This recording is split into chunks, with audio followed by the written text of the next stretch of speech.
za malo koncentracije. Gospodine Mujo, putujete vozom i strašno je toplo. Šta ćete uraditi? Otvorit ću prozor. Odlično. Sad pazite. Prozor ima površinu 1,5 kvadratnih metara. Kupe, međutim, ima zapreminu od 12 kvadratnih metara.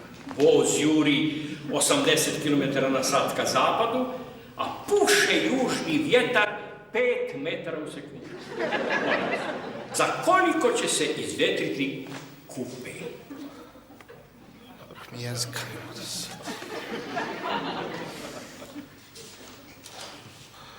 Ne znam. Vidim da ne znate. Sljedeći rok za godinu dana. Hvala.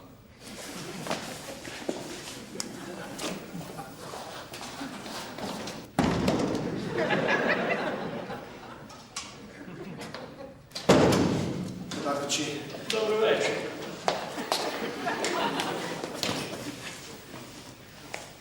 Gospodine Suljo, putujete vozom i strašno je toplo. Šta ćete raditi? Skinut ću kaput. Ako je toplo. Dobro, skinut ću džemper i košuljet. Ali strašna je vrućina.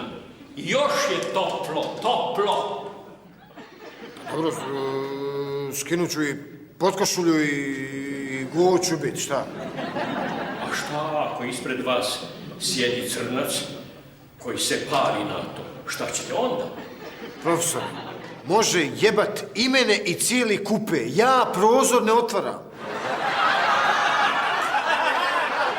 Drugo